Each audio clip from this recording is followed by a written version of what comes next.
Have you noticed that sometimes students get frustrated when they can't get something right? They say, "It's too hard, I'll never get it right." When you attempt to redirect them back on task, they are resistant. They are not about to set themselves up for failure again.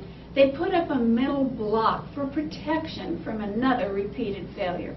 Stay tuned to find ways to prevent this worrisome attitude from ever forming in children.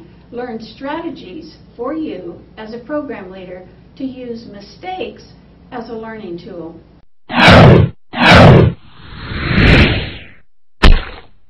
Welcome to another Consult for Kids 3-Minute Mini. This is Making Mistakes is Okay with Deborah Horton. There are 3 key points to remember when teaching kids that making mistakes is okay. First, we expect students to make a lot of mistakes. Second, not every action will be perfect.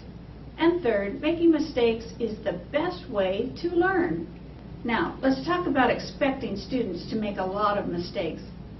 Classroom teachers often want homework returned completed each day and 100% correct. Many are not as interested in the process of learning, just that there are no mistakes on the paper. And after school, we want children to make some mistakes. You might say to the child who is struggling with a math problem, "Okay, so that didn't work. What strategy can you try next?" Think about it. Draw a picture of what they are asking you to do in the problem. Mistakes just point you in another direction.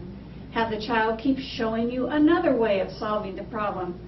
If the child has no other strategies left in him or her, say, "What would happen if you tried this?" Great, the child experiences success. Now, it will be easier to tackle the next problem. Have students practice every day. Over time, they will learn and learn well. Second, not every action will be perfect. Regardless, teach kids to have the courage to make mistakes.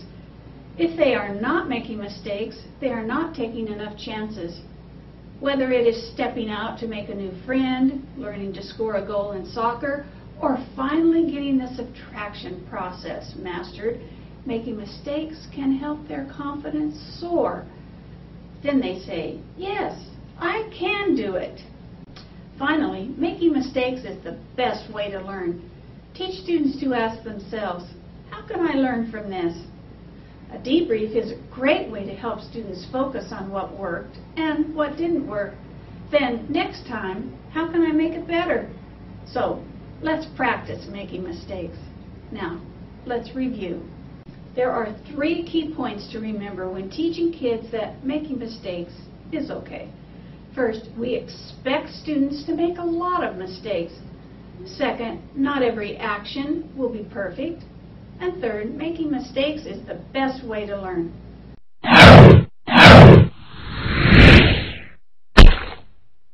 Thank you for watching another Consult for Kids 3-Minute Mini. Educational services for after school.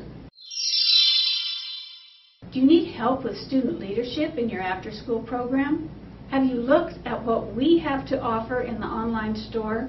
Click on the big blue button. For example, check out Kids Teaching Kids, a valuable resource for our future leaders.